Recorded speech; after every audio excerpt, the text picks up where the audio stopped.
Welcome to the Coptimizer Podcast, a platform dedicated to uncuffing your true potential in public safety. We're here to provide you with valuable tips and insights that will help you optimize your life and career. I'm retired Chief Patrick Flannelly, and I'm honored to be your guide and coach on this journey. Here, I'll share the latest insights and strategies to help you survive and thrive in the demanding world of public safety. Our noble duty is to protect and serve. We embody the role of peacemakers in our communities.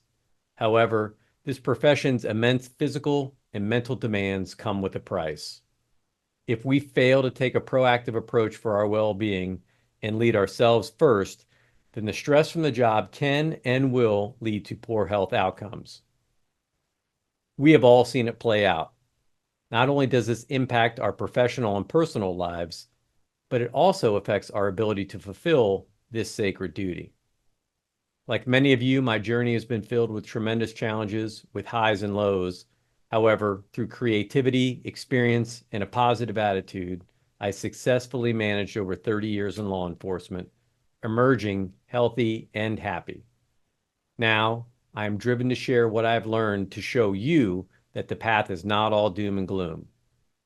There is hope and a profound purpose in serving your community, and I'm here to show you that it does not have to come at the cost of your health and well-being.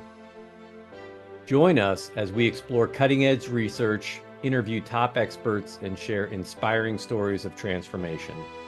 Whether on duty or off, it's time to optimize your potential and live your best life. Get ready to be inspired, informed, and empowered. This is the Coptimizer Podcast.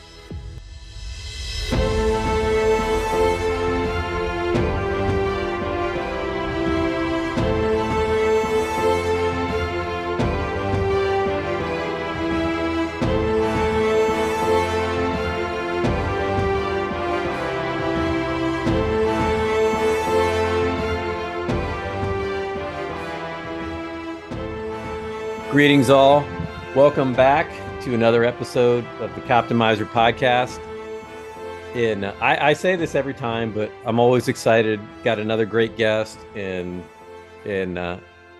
sure enough, I'm really excited again. We've got an amazing guest who's and I'm going to start this off with a little profanity, and I don't generally even use profanity on the podcast, but the proverbial shit magnet is what we call it in law enforcement. But we were just kind of chatting a little bit before we went live, and here is a detective, an agent, a worker bee that never shied away from turning into the work and doing what needed to get done. And sometimes that's not the easy thing to do. Sometimes that's actually the thing that will bring more misery to your life. But it's how the work gets done. Peter Forcelli, very, very excited to have you on the podcast. Thanks for being here today. An honor to be here, man. It's always great to talk with another fellow cop who went out there and did the job. Well,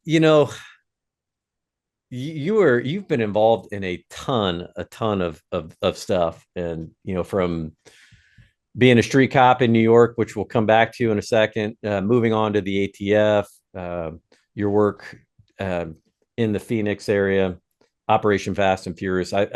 Most of us in law enforcement are very familiar with what happened there and the fallout from that. I definitely want to touch on that, and then moving on, like your work in Miami, all over Florida. Some of the cases that you worked on in Florida, Parkland, Pulse nightclub. There. What was the other one? I'm trying to think. It's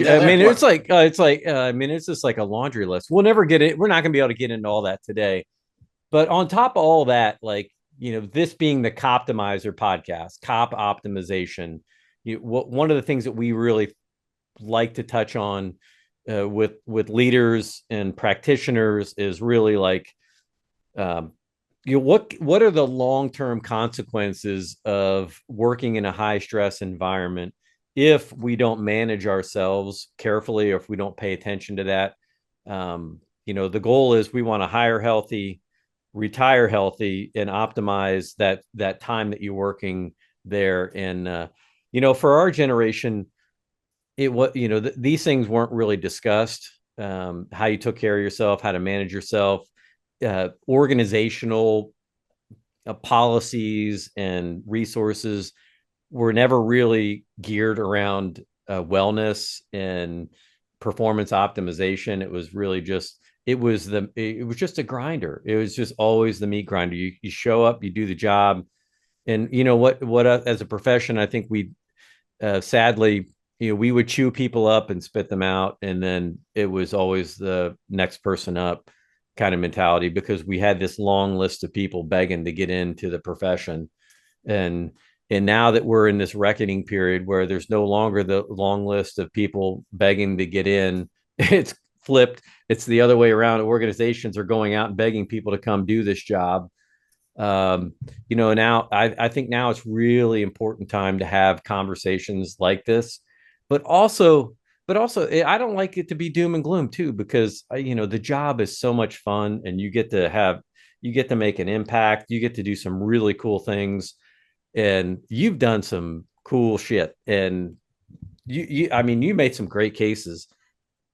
So where did it all start as a cop? Where did it start?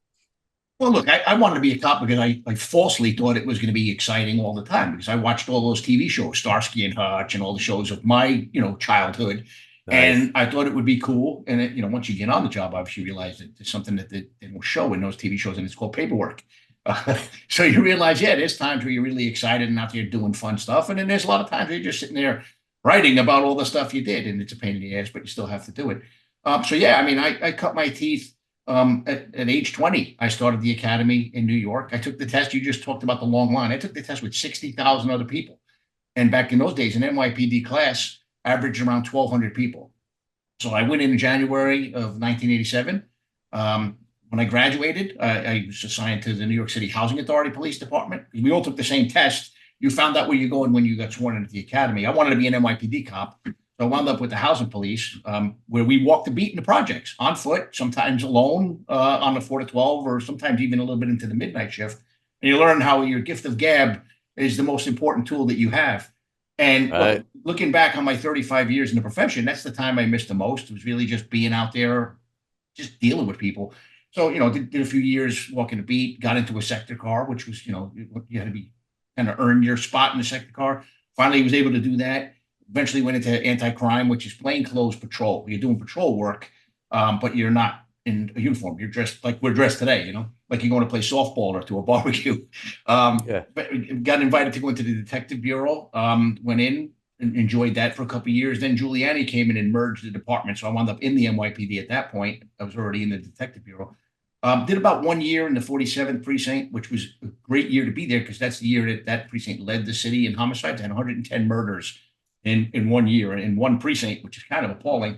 Then in 1997, the NYPD decided to finally acknowledge something that every working cop knew, and that's that, hey, New York has a gang problem. So they started a federal gang task force, and I went into that. That was within the Bronx Homicide Squad.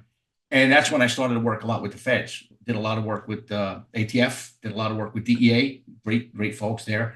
Did some work with the FBI, which was interesting. They're very organizationally driven. Not a lot of decisions made at the street agent level. So it was weird to see how they operate. Yeah. A lot of headquarters oversight. So, but during the same time, I also saw how the Bronx criminal justice system sucked compared to the federal criminal justice system. My last murder case that went to the state was the beating death of a 4-year-old kid named Joseph Dalfin. When it went to trial, guy got 4 years in prison for beating a 4-year-old kid to death. I mean, it's appalling. That same year, I had a defendant who was a felon who got caught with a firearm, that we arrested him to flip him and go into a criminal group. Figured we could turn him into an informant, and we did. He got 4 years with cooperation for having a gun. And that's when I realized the writing was on the wall, and decided to jump ship and went to ATF. So I was an agent in New York, got sworn in shortly before 9/11, was there for 6 years, promoted because I wanted to get away from ground zero. The memories just kind of ate at me for a while. It was in a dark place. So I went out to Phoenix, trying to get away from the stress of New York, wound up in Phoenix in a way more stressful position. So I was there for 5 years, got thrown out of Arizona, which you know the story. Went to headquarters for a very short time. Then I was sent up to Canada as a liaison. So I was the ATF representative to Eastern Canada, got to work with Toronto Police Service every day, the Mounties from time to time, Ontario Provincial Police. What amazing cops they have up there. I was expecting it to be kinder, gentler policing. Those guys, man, it was like working with the old school cops I started with. And it was just a pleasure. I'm surprised my liver survived that assignment. So 2 years later, I was sent down to headquarters because, I survived the fallout of blowing the whistle on Operation Fast and Furious. And I finally had like a clean slate. So they promoted me. I was the head of leadership training for ATF and advanced training for a year. Then they had some problems down in Miami with leadership there. They removed the leadership team, and I was asked to go down as the number 2 of the office. So I was the assistant special agent in charge there for about a year. Then I was promoted to take over the office as the special agent in charge, which was awesome. Had a great team down there. I love those people. Then about 3 years later, I was sent up to headquarters where I was originally in charge of all our East Coast operations for ATF. Didn't get along with the assistant director. He wasn't necessarily kind to the troops, and we disagreed, and I was not the yes man that he wanted. So I was removed from that position, and they had some issues with training, and I had training experience from that leadership and professional development assignment. So I was put in charge of all training for ATF, where I wrapped up my time, which was great because, I was ground down, man, by this time. I was chopped meat. And the one thing that kept me going was 1 week per month, I would go down to Georgia, which is where the ATF Academy is, and interact with the new trainees and talk to them. And I try to have real meaningful dialogue with them because I was hoping they would learn some stuff from me. And I learned some stuff from them because a lot of them came with prior law enforcement experience, and I don't pretend that I know everything, but also just their enthusiasm really it gave me some life at the end of my career. And then finally retired in October of 21, pop smoke, and here I am. And I will tell you, all those, the drudgery of writing police reports. You write, so you are the author of The Deadly Path, and we'll talk more about it as we go through this podcast. But if you haven't written any fiction, you should consider it. Have you ever considered writing fiction? I never considered writing nonfiction. What happened was at the end of my career, I would have agents that were with ATF during Fast and Furious would come up to me saying, "Hey, boss, what really happened there?" It happened a lot because what happened in Phoenix, everybody thinks all of ATF was down with that program. They weren't. Not even everybody in Phoenix was down with that program, as you know, because you read the book. So I proposed, why don't we do like the military does? When the military has something that's a catastrophe, they'll analyze it and then they'll do training so that it never happens again. Yeah. Every time I brought, absolutely. I mean, you learn from your mistakes, right? You should. Those who don't know history are bound to repeat it, right? That's the old adage. Yeah. So every time I would suggest that we do a hot wash and put forth some training on what happened in Fast and Furious, I was told, we don't talk about Fast and Furious. So I decided when I retired, I said, I'm going to tell the story because, look, if agents working for ATF didn't know the story, the American public didn't know the story. And look, even other people in policing. For a while, man, ATF agents were all, forgive my language, assholes because we walked guns. When the reality is, it was a small group of agents in Phoenix. Not even everybody in Phoenix knew what they were doing. So I wanted to set the record straight and tell the truth, just so people knew. And also so it doesn't happen again, Yeah. Well, the reason I bring it up is because your book, your writing style, it's a bit of a cliffhanger. It's good. It's like, the tempo is really good. I really enjoyed it. I got to give credit where it's due, though, brother. When I wrote the book, first off, the original manuscript was 178,000 words. The book is about 88,000 words. Kate McGregor came in. What you would have read would have been factual, but a very long, boring police report. She brought a lot of life into it. So, I mean, she's really talented. I got to give her credit. She made it a lot more of an entertaining read. Again, without losing the detail and the facts. Right. That's why she's a professional writer, and I'm just a retired cop who writes long, boring police reports. But with a great, one of the things that just kept coming back to me, I was like, holy shit, how does he remember all these details? One of a piece of advice I try to give to young police officers now is journal. I didn't start journaling until the end of my career, and my journaling was more about a wellness than it was anything else. It wasn't, but I wish I would have taken time once a week just to reflect back on what I did, what I was thinking, why I did what I did, some of the cases I worked, and the kind of like some of the fun stories, some of the, the not so fun stories, things that you do, because like I, your recall is really good. And like for cops, when you're just exposed, like, because it's like, there's no end, right? Like there's always another case. There's always something else waiting. And then when you move into a supervisor position, right? Like, yeah, like, it's perspective always changes, and we love working the street. But when you're working the street, you also see opportunities like, man, all right, if I do promote, like, I'll have a chance to influence the organization. Like we maybe I can stop us from doing these dumb things, and we can do this. And, that's how all organizations evolve over time. But then when you get into those positions, right, then you're like, it's just, you're not just managing yourself, you're managing others. And that's where all the headaches come. Yeah, like people think like, oh, the admin's got out to get me. And it's just like, well, then you become the admin. And it's like, and especially in your case, like, and I only worked, on a multi-jurisdictional task force for, under 3 years. And like, I had my own local crew to supervise. I reported to a group of chiefs. We worked, we had people within the FBI that we reported to, but then we also had partner agencies.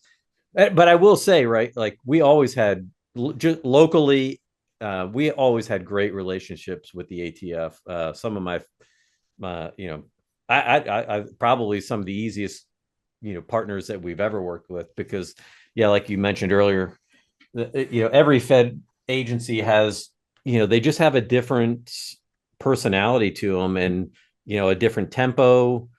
And yeah, you're right. The FBI, very hierarchical. I'll have to come back to that, because that was one of the things that I was just amazed at, in terms of like who made the final decisions on what got done and how high it went in the organization.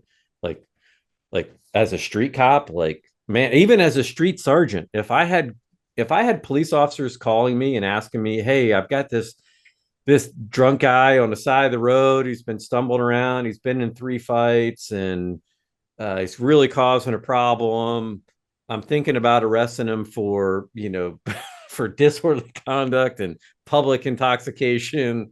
What do you like? I'd have been like, why are we having this conversation? Like, Do it. yeah, yeah, like Yeah. that should have been done like a half an hour ago. You should be on to the next call already. But that's kind of, and I get it in a sense, like, yeah, man, Well, it's weird. Like I call it organizational pride. And some organizations let their pride get in the way. It drives them, like their reputation, the name of the organization. FBI, look, I worked with some great ones. Didn't get along with some. You read about one of those stories. Yeah. Look, they're almost like a cult in some ways. I mean, but there's some folks on there that get it. They're realistic, but there's some like Bureau will never do any wrong. And conversely, ATF. I remember one time going into an office where I was a supervisor. Was the number 2 of the Miami office at the time. An agent had a shirt hanging up that looked like the ATF shirts that we read. It says ATF agent, but it said in giant, old yellow letters, it said ATF is gay. Right. And some dude was wearing it. And so that he started talking to the guy, and so he thought it was funny. And I was like, I really didn't give a crap. I didn't like that it was hanging in the office, but the agent was a hardworking agent. But I mean, he thought it was hysterical that somebody would wear the shirt. So he decided to go buy one, hung it in the office, and we would laugh about it. If you hung an FBI is gay shirt in an FBI office, you'd probably get transferred to Anchorage, Alaska, or lose your job. Where we didn't care. For us, it was more about the relationship with the state and locals and doing the job and making fun of ourselves. Where the FBI, they take themselves a little too seriously, I think. Well, some do. Yeah. Like, it's like every organization, right? There are just like the various personalities, and, I get it in a sense, like, you want to protect the integrity of the organization. Like, and as a leader, that's what you like, but you can't protect but there is a line, right? Like Humility matters. When the organization, gets in front of actually the operations and getting the job done. Now you're in conflict, because, right, like, what is more important? Is it you and the organization, or is it the public and protecting them in what we're supposed to be doing? And, Yeah, I mean, and that's what gets police departments in trouble all over the country all the time. Yeah, yeah. Like we don't, and yeah, I mean, in the age of transparency, like, oh my gosh, like, can you imagine even like if you even hung a shirt like that in an office now, uh, you'd probably like on the FBI side, you'd have an IG complaint, and you would get in trouble for that, and um, even though the person hanging it might have been gay himself or herself, and had a sense of humor, Yeah, but that we've wasn't the we've case. yeah we've lost yeah well we've But kind of lost our sense of humor along our ability to poke fun at ourselves and everything. That's the downside to political correctness too, right? Like you kind of like you can always tell when someone's mean spirited about something or when somebody is just what like and it's just funny you say that, because when I just got having transferred up fun. to Canada, I'm in an office, very diverse office, people from all different backgrounds, even one person they call them First Nationers, so indigenous, Yeah. Native American. So here I am transferred up. It's just 2012 to 14. I was up there. The guys in the office were still like going after each other with ethnic humor. And I remember when it first started, this was already taboo for years in the US. I'm like, oh shit, like this is going to be ugly. These were the tightest people I ever worked with. They loved each other, went to lunch together every day. It was cool for them. And look, I remember when I was a kid, we used to joke around like that, and it was always well meaning. It wasn't hateful. Yeah. I think, sometimes we need to develop thicker skins and better understand each other rather than get offended by everything. But Yeah, that's we could do a whole episode on that, but yeah, I mean, but that's just also, and part of the discussion I want to have today too is how do you manage the stress of it all? And when you do have organizational stress where you don't feel like you can express yourself at all, then that just makes it worse, right? Because when you're out on the street, people don't care. I mean, they're going to let you have it one way or another. So you take the brunt of it out there. Yeah, and if there's no release valve, then it only leads to really bad coping mechanisms. yeah, and bad stuff in And the street. If you yeah, if you run an office that's so tight that people are uptight, they're going to take it out on the public. Right. That's why I tried to maintain order. And sometimes maintaining order means allowing some conflict in the office. Sometimes conflict can be good. It's just, managing the conflict, not just boom, completely crushing yeah. it. And honestly, I've had this conversation several times on this podcast. Even I think one of the biggest problems that we have in policing right now is that we loathe to be critical of each other. Like we don't have. Like I mean, I was in a SWAT environment for 12 years, and I was very fortunate that I had a leader, that mentored me and that taught me. It's just like, hey, look, you're like rank doesn't matter in a stack or on a tactical operation, and afterwards, right, going back to the hot wash, right, doing after action reviews, sitting in a room and like being very critical of each other, like, hey, here's what I did well, here's what I screwed up, here's what I thought you did well, here's what I thought you screwed up, and but doing it in a way that was constructive. So at the end, we might get pissed off at each other in that room while we're having that, but at the end, like that was just part of the process, and we knew that was going to be part of the process. So Right.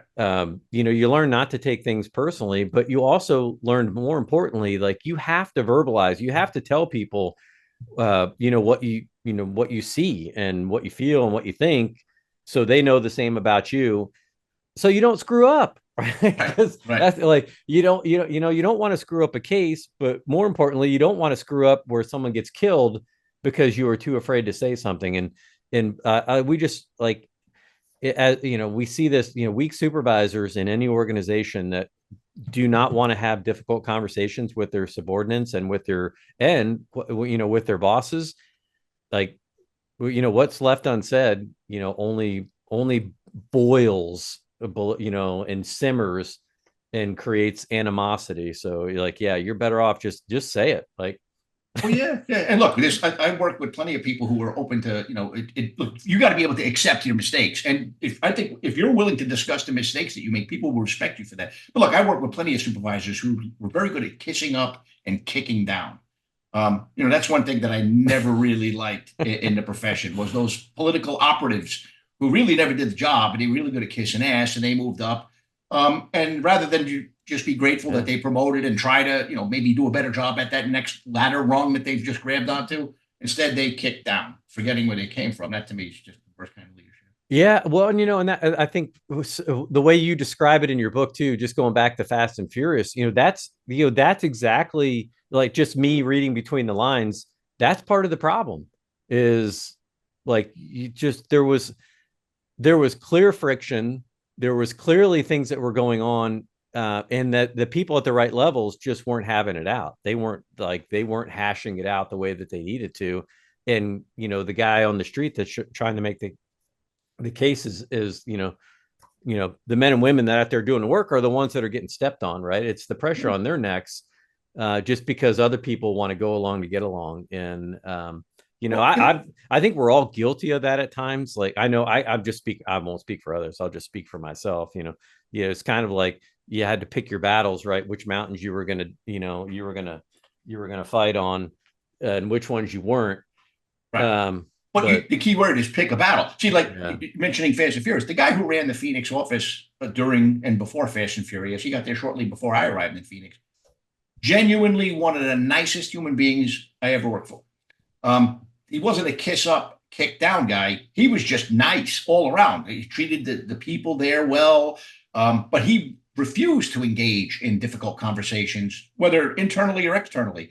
So he basically let people get steamrolled. I mean, here's a guy who was way better parent than I was, way better husband. I mean, just intimately involved in what his family did, where I was out there like an idiot, working all kinds of crazy hours, always out with my team, not paying attention to my family. In some ways, I envy Bill in hindsight, but his weakness and his inability to have those difficult conversations and truthfully, by proxy, to lead ended several careers. So sometimes, you want to lead. That means you got to get out there and make decisions and have those difficult conversations. Yeah. Bad things happen when you don't. That's who I was talking about. And, I thought it was just the way it was presented in the book too. Like you wrote that letter, like you wrote the candid letter. I would love to see what that letter said, but it's sitting on the desk and he doesn't want to take it because maybe it's just me, like I'm like, because I've been in that position before, right? Like, you're going to have like, this is going to cause a shitstorm. It's going to cause personal conflict. And what, I'll do it tomorrow. Tomorrow. That letter sat on his desk for weeks. And the problematic thing for me was, that for those who hadn't read the book, is the FBI special agent in charge made an allegation that one of my agents was having an affair with an informant. It was demonstrably false. So I was like, Bill, we need to stand up for our guy. So it wasn't, I mean, literally, how do you not stand up for one of your officers or agents when you know that they're innocent, number one. But number two is his reputation was being muddied with other agencies in the area. So like, hey, man, they're willing to throw this guy's career in the toilet for their agenda. We know that they're unjustified in doing so, and you won't stand up for your guy. Like, to me, I was a brand new supervisor when that happened. Yeah. It was unconscionable. Yeah, that's ridiculous. And, that's like, in local law, I don't know, I guess it's probably the same at the federal level, right? It's a Brady Giglio issue. If you're going to question someone's integrity, or you're going to call out like they're doing something criminal, or they're not, like they're omitting facts, like what that agent did in lying about that, about another, about your agent, like that's an integrity issue. And, the FBI that I worked with, that was the one line that you never crossed, right? You just, you never lie. And if you do, you're done. You're done. Credibility is everything, man. Once you lose your credibility, you're finished. So, yeah, that, and you never let a passenger ride in your G ride. Yes, correct. Oh my gosh, that brings back a little trauma. They're serious about that, and that's funny. I digress, but for those that are listening, like if you state and local level, like when you have a take-home car, it's your car. Like you drive, like you take your family with you, you do things, but for whatever reason, at the federal level, like if you're not a federal employee, like you are strictly prohibited from riding in a G ride, like at a government issued car. And they are damn serious about that. And like they, like so when they 45-day suspension. yeah, 45 days. so they tell everybody that like when we got rolled up into the task force and got deputized, we're all kind of looking around the room at each other like, well, this is going to be a pain in the ass. Like I got to take my kids to school, and then like it was actually one of the first kind of friction points that we hit when we rolled up into our local task force went into a federal task force. It was like, this is like, I don't even want to take the government car now because now I have to take my kids to, him to daycare, him to school, and then I got to come back home and then switch cars and then go. And it's just like, it's an extra hour of my day. Like, why can't, like, I'm just going to drive my police issue car and or my, like, worse, like I want to just drive my personal car. But so later after I left the task force, I was working in administrative services in our police department, and so I was part of those assignments are working IA in internal affairs. And so me and another officer, we went to Glencoe down to the federal FLETC. I love that place. Yeah, we went through a federal. It was a good school. It was good training. I mean, now there were a lot of things that didn't apply to the state and local level that did at the federal level, but we spent, it was funny because I had worked on that federal task force. So like the amount of time we spent in that class talking about G rides, I was just like, oh, here we go again. Like enough. Like how much money, like seriously, like how much money are they worried about losing in insurance claims or something? Like, I don't know, maybe there's always a reason for everything, right? So, somewhere along the line, somebody somewhere, some lawyer wrote the policy. Yeah. Always the lawyers. Yeah. Anyway, I digress. So you were I mean, obviously a ton of experience. And one of the things like that I like, people to this day, I think, don't really truly recognize like the miracle that happened. I mean, quite frankly, it's not a miracle, but it is in a way, like what New York City was able to do in their turnaround.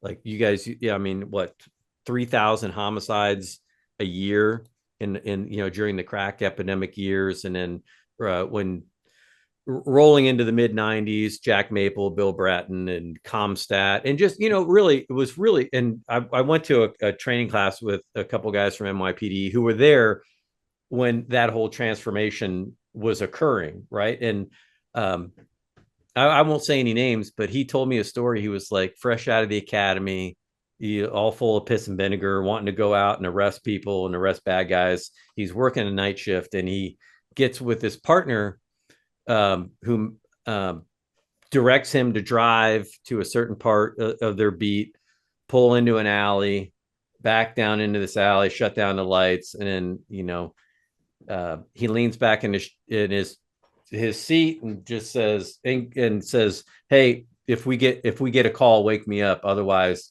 sit there and shut up and don't do anything. So I've had similar experiences back in the late 80s.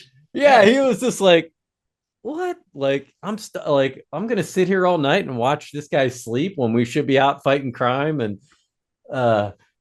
every police department has people like that, or I should say had. It's a lot harder to hide like that these days, just because there is more accountability, more transparency. But a bigger part of that equation, or a big part of it, was also freeing up, like it was, and the way it was explained to me, because I think part of this ties into what I want to ask about Fast and Furious too, because if you made an arrest in New York City, like the collar was yours, right? So like if you arrested somebody, you took them, you had to take them down to your precinct, you book them in, you write your reports, and then you hold custody with them, and then you take them to their initial hearings and you sit with them there. And then depending on what happens there, right? If they say, hey, take them to jail or whatever, lock up, whatever you got your vernacular is for that, like you would take them there. So a simple arrest for like, I don't know, jaywalking or marijuana possession or, disorderly conduct or something like that could, I mean, like you're off the street for 6, 8 hours just processing a suspect. Whereas in local law enforcement, like that just never even like it was hard for me to fathom because where we work in a municipal environment, you arrest somebody, yeah, you drive them down to the county jail, you drop them off, you give them the charges, and then you're right back out on the street. Not And New at some York point, City, man. yeah, No, in the 80s and in the 90s, we would make an arrest. We would take them to a Bronx Central booking or Manhattan Central booking, and then you'd have to wait to draw up a criminal complaint with the DA. And you could sit there, presumably for 8, 10, 12 hours, sometimes more. And then the worst part is sometimes a prisoner would get sick and they would just come out into the complaint room and say, you're going to go sit on the prison. There was a time in Manhattan, I was there for 6 months during this thing called Operation Pressure Point. Made an arrest for disorderly conduct. And back those days, during the pressure point, everybody went to jail. There was no summonses, there were no desk appearance tickets. So it was disorderly conduct resisting arrest. So I get stuck on a prisoner escort to go to a hospital. I was literally in the system for over 48 hours. So yeah, we went to the complaint room, got pulled out of the complaint room, had to sit in the hospital till they cleared this prisoner. The prisoner goes back to central booking. Then I go back to the complaint room to finalize the complaint. It was extremely painful. It sucked, but it made a lot of cops a lot of money because it was collars for dollars. That's what they used to call it. Make a collar, get caught up in the system. And, the running joke in October was October collars make Christmas dollars. that's I laugh, but so if you think about that from an organizational efficiency perspective, like that right there. So if you want to talk broken windows and like, yeah, I mean, what's the incentive? Especially like you, my kid's got a game tonight, like, or he's got a choir recital or something I want to go to. Like the one thing you're not doing is making an arrest anywhere. Like you'd have to make that arrest like right at the beginning of the shift and hope you got done in time. Well, there were people who ran as fast as they could for arrests. Believe me, one of them is currently the mayor of the city of New York. The guy Eric Adams. I think he was 22 years with the NYPD. He had 11 career arrests. There were months where I had 11 arrests. 11 in his whole career. Yes. Oh my God. There's a lot of him too. Plenty of Eric Adams is in the NYPD back in my day. And then there were some guys who averaged 130, 140 collars a year. So, I mean, it ran the gamut. You had guys that were out there grinding it out. This probably in your department as well. It's the same everywhere. Yeah, but that is crazy. Yeah. Oh man, how did he make it through CompStat meetings? He never had to go to CompStat meetings. He was a politician long before he was a politician. Yeah, say no more. Say no more. I get it. That's just wild. But I mean, the reason I bring this up is because like to go from 2,500, 3,000 arrests, and that was, to Giuliani's credit, Bratton, Maple, whoever, like, but just to get to use your juice to change the system in the way that works, just to say, hey, look, this is not sustainable. Like we've got it, like, and so there were a lot of changes that were made to make it more palatable, or actually, quite frankly, so you could actually go out and make more than one arrest a shift and not spend 36 hours. The results were dramatic. I mean, in the Bronx, for example, the murder rate in the Bronx in 1995-ish was around 600 murders a year. That's one county. New York City's 5 counties. Right. Each borough is a county. As a result of broken windows policing, and candidly, as a result of some racketeering cases where they went after some of the gangs that were really prolific offenders when it came to homicides and drug violence, and put these guys away for life, some of them in the Supermax. By the time I left the NYPD, which was 2001, the homicide rate was down to 200. So that's 400 people that got to live because of aggressive policing, which is sad because NYPD, the pendulum has swung back, where the cops are handcuffed. The DAs aren't prosecuting, legions of cases. And as a result, New York City's not safe anymore. It's Times Square, which was a place where you could bring your kids and sit down and go to a restaurant there. Now is a place where, you may see some naked person walking around, people blowing smoke in your face from marijuana, cigarettes. I was up there about a year ago, and there was one guy drops his pants and literally takes a dump right on the sidewalk. He had diarrhea, unfortunately, so it was not not a pleasant thing to see. Worse than it would have been normally. And then not 20 feet away is a young lady sitting there facing, she's sitting on the curb, but facing into the building, injecting heroin into her arm right there in plain view. Cops walking around, nobody doing anything about it. Tragic. People gotta Yeah. live there. Yeah. That's like, and that, that's where the pendulum, if the pendulum's always swinging, right? And if it goes too far, and that's what happened. And like when you won't prosecute, when you don't prosecute, when the criminal justice system becomes dysfunctional, and you let those, the 10 percenters out there with the really loud voices, right? The squeaky wheels, when you let them drive, and here's the part that bothers me the most. And again, this is where I will segue into Fast and Furious. Like, there's no accountability for the people that are making these decisions not to prosecute. And for the cops, and I've been saying this ad nauseum for the last 10 years, like my work with our Indiana Chiefs Association at the State House and everything, but like it's so frustrating. We're the only ones that there only seems to be a standard of accountability for law enforcement. Nobody else is subjected to it.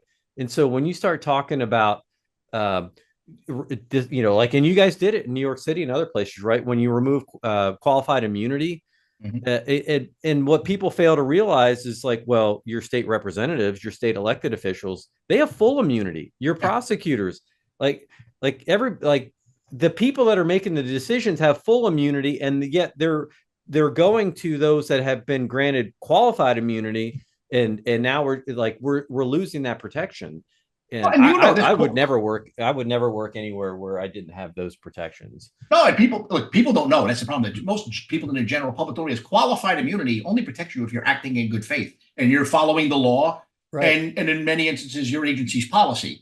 Right. But you're entirely correct. I mean, look, the attorneys in Operation Fast and Furious who had blood on their hands, one of them just left office. Rachel, you read the book. Rachel just left March 31st of this year. I wanted to ask about a few of those. All right, so let's dive into that. So, but I don't want to brush over either, because when we get towards near the end of this podcast, I want to talk about something that's just real and near and dear to me. It's and that is individuals, prioritizing their own self-care, because eventually the stress is going to catch up with you. And so, you're working these cases, you transition over to the ATF, and you're in downtown New York City. You're there for 9/11. You literally watched or heard that second plane crash into the tower. And, so, obviously my heart goes out to all of you. And from that day, I've had another gentleman on the podcast that was at ground zero.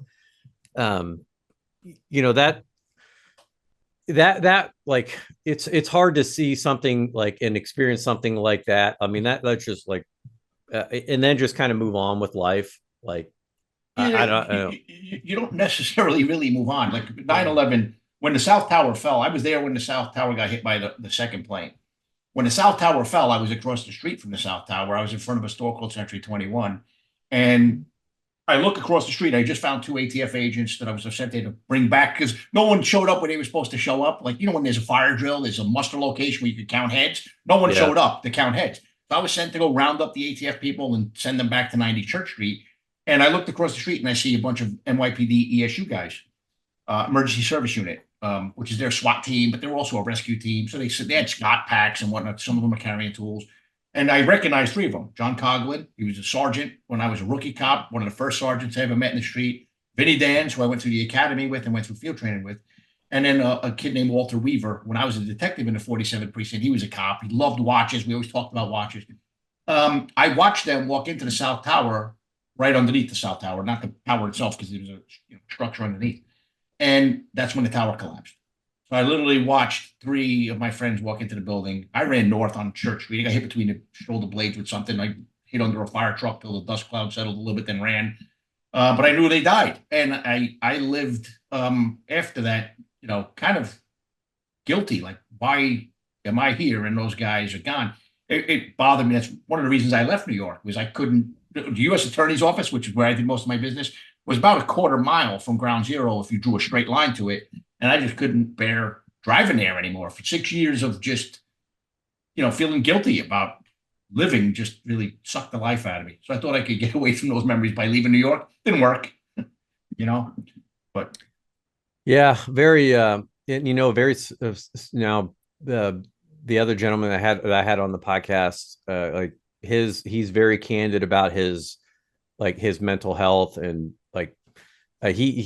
his experience was he was working as a cop on the Jersey side, and he was a rookie, and he had worked in the coroner's office in New York City prior to getting that job. So when that happened, he and another young officer saddled up and wound up catching, by the time they got there, both towers were down, but they got on a ferry that was shuttling people across the river. They went into the city, and he wound up being there for a while. But yeah, but that, that experience never left him. And then late in his career, he was on his way to commit suicide.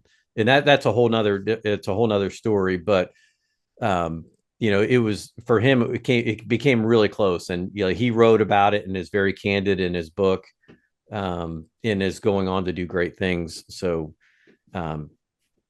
yeah, for those of us that weren't there, I think all of us remember it. All of us remember watching it, and just, so yeah, I mean, definitely prayers and thanks to you and for everyone that was there. But that experience, and then you decide, hey, look, this is affecting me in ways that's not productive. I got to go. And so then you head from pretty stark changes, right? From yeah, well, I put in for a transfer. I put in for a promotion. Right, my goal was not to promote. I didn't want to be a manager in New York, because New York's a high cost of living city. You can't just transfer out, because nobody wants to transfer in. People living in the Carolinas are living amongst the doctors and the lawyers. They don't want to come up to New York where you can barely afford to get by. So I put in for promotions. I put in for promotion to either Jacksonville, Savannah, Dallas, or Phoenix. I got Phoenix. So that's how I wound up in Phoenix. I'd never even visited Phoenix before that.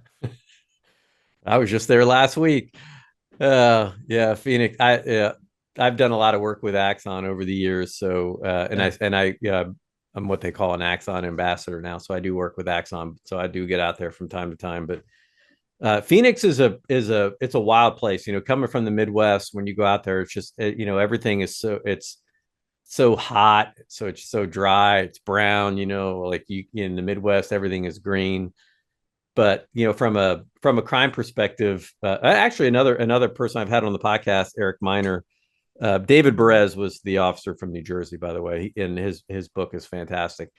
But Eric Miner he was Phoenix SWAT for years, and so he gave me the lay of the land for Phoenix, and so yeah, you guys probably cross paths at I'm sure at times. So you go there, and what's your tasking in Phoenix? Because there's a couple of even things here that we were doing in the Midwest was connected to your work in Phoenix.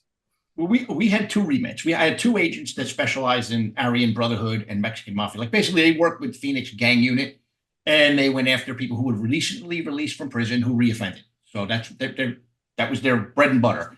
The rest of my team focused on Mexico-bound firearms trafficking cases.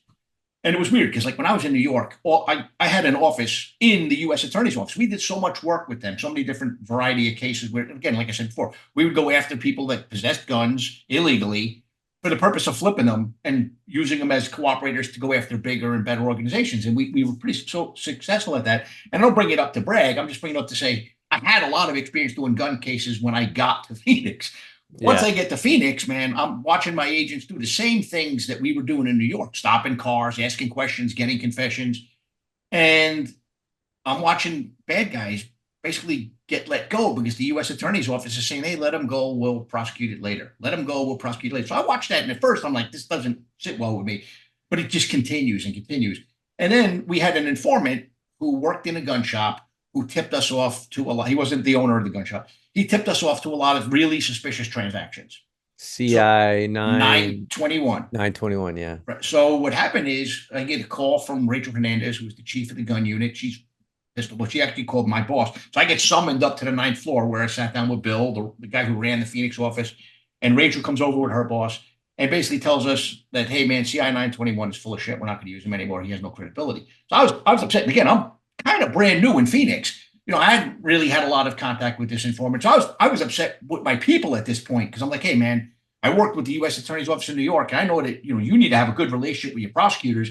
If they think you're shit, they're not going to take your cases. So I go downstairs and I don't lay into my people because I don't know. But I'm like, hey, man, get all your cases involving CI 921. Come in my office. It's going to be a long night. We go through over 25 cases that this informant brought in. Some of them are multi-defendant cases. And we go through each thing that this informant said and then the corresponding evidence. And I'm like, this informant's better than most informants I've ever seen in my life as far as his accuracy. So I call Rachel back and her comment is, well, no, I didn't mean it that way. I meant because we once moved him because he had testified in a case and they moved him with Emergency Witness Assistance Program funds. EWAP, they call them. Yeah. DOJ policy doesn't allow us to use him. He was moved with EWAP funds. Well, I knew that was bullshit, but I wanted to confirm it. So I called the victim witness coordinator from the Southern District of New York, where they worked on mob cases. They worked on all kinds of huge cases. She was great. Wendy was her name. And she's like, Pete, that's not true. You can use him, but if he ever goes to trial, and you know this, you were in law enforcement long enough, you're going to have to articulate if they ask how much money he was paid, that he was paid this. You might have to explain why, because they don't want to make it look like that you're buying his testimony. Understood. She goes, but you might want to call Main Justice. And I did. I called her, the person she recommended for Main Justice. They tell me the same thing. So I called Rachel back. Right. So now she's heated because how dare I question her? Yeah, how dare you go around her? And then she's finally like, you don't understand. He wears too many gold chains, too much jewelry. A jewelry will never relate to him. We're not using him anymore. End of story. Right. So now I'm in the office just a couple of months by this point. A couple more weeks pass by. There's an incident where 21 people are killed in Cananea, Mexico, and a gun recovered at the scene is traced back to a gun store in Phoenix. Right? Because, when people go buy guns for the cartels, it's an act of deception. If the dealer would notice something, they would call us and we would interdict the guns without fail. In the instances where they didn't notice that deception, the transaction would happen and the gun would get traced. So anyway, a gun gets traced back to this dealer. It was purchased within 2 days of when it was used in Mexico. That's rare, right? So we find the straw purchaser, he confesses. We find the trafficker, he confesses. We bring it to the U.S. Attorney's Office. Of the 21 dead, by the way, 4 are cops. And 4 other cops were kidnapped in this incident, brought into the desert and beaten and left for dead. So, it's a pretty heinous case when you consider that these are human beings, right? And granted, they're Mexican citizens. It's not happening in the United States, but the transaction happened. We had the original form, 4473 form that the guy filled out to buy the gun in hand. And Rachel comes up with this epiphany that becomes an official office policy from this point forward. If the gun is recovered in Mexico, the body of the crime is in Mexico, we won't take the case. So this went on and these policies continued for years. Then in 2009, my group's focus changed. Phoenix became the capital in the United States for home invasions and kidnappings, a distinction they didn't like. I worked some of those cases in New York, home invasion cases. So my group's tasking was changed and a new group was stood up, Phoenix Group 7, to focus on Mexico-bound firearms trafficking. So the dealers, instead of calling us, are now calling them. Problems start pretty quick. We start hearing rumblings like, hey, this case involved 600 guns. And at first we're thinking they're going through business records and found, some suspicious activity, because that happens at times.